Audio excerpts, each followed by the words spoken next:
বন্ধুরা সকলকে আসসালামু আলাইকুম। আশা করছি সবাই অনেক ভালো আছেন। কথা বলবো ইউরোপের ওয়ার্ক পারমিট ভিসা নিয়ে। ইউরোপের সেনজেনভুক্ত কান্ট্রি ক্রোয়েশিয়ার ওয়ার্ক পারমিট ভিসা নিয়ে কথা বলবো। কাজের ধরন ওয়্যার হাউস। যারা ওয়্যার হাউসে কাজ করার জন্য আগ্রহী, ইউরোপের সেনজেনভুক্ত দেশ ক্রোয়েশিয়াতে যেতে আছেন, তারা চাইলে এই ভিসার জন্য আবেদন করতে পারেন।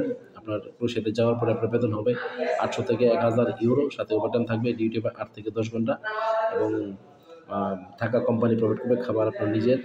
ভিসা প্রসেসিং টাইম 6 থেকে 8 মাস। সবথেকে কম খরচে দ্রুত সময়ে ফাইল প্রসেস করার জন্য আজই আমাদের সাথে যোগাযোগ করতে পারেন নেক্সট ইন্টারের সাথে। এখন কথা হচ্ছে যে ক্রোয়েশিয়ায় কেন যাবেন? ক্রোয়েশিয়া হচ্ছে একটি ইউরোপের সেনজেনভুক্ত কান্ট্রি, রিসেন্টলি সেনজেন হওয়া কান্ট্রি রোমানিয়ার মতো, এবং ক্রোয়েশিয়া থেকে চাইলে আপনি পরবর্তীতে জার্মানি, ফ্রান্স, নেদারল্যান্ড, তারপর হচ্ছে আপনার স্পেন, পর্তুগাল, সুইডেন, সুইজারল্যান্ড, এই সমস্ত কান্ট্রিতেও কিন্তু আপনি ভ্রমণ করতে পারবেন এবং সেখানে গিয়ে কাজ করতে পারবেন। এবং ক্রোয়েশিয়াতে আপনি যদি স্টে করতে চান, সেখানেও স্টে করতে পারবেন। সেখানকারও কিন্তু যে টিআরসি কার্ড পাওয়ার পরে পিআর পাওয়া যায়, পিআর পাওয়ার পরে কিন্তু পরবর্তী সময়ে সিটিজেনশিপ এবং পাসপোর্ট পাওয়া যায়। সো সেখানে আপনি ফ্যামিলিও নিতে পারবেন এবং আপনি নাগরিক, সেখানে নাগরিক হওয়ার পরে সে দেশে নিয়ম অনুযায়ী সে দেশের সকল ধরনের ফ্যাসিলিটিস আপনি পেয়ে থাকবেন।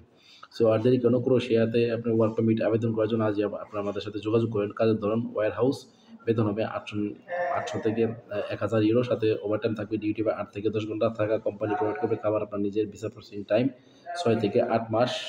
ইউরোপের ভিসাগুলো অবশ্যই এম্বাসি ফিস হয়ে থাকে। ক্রোয়েশিয়ার ভিসার জন্য কিন্তু আপনাকে অবশ্যই এম্বাসি ফেস করতে হবে।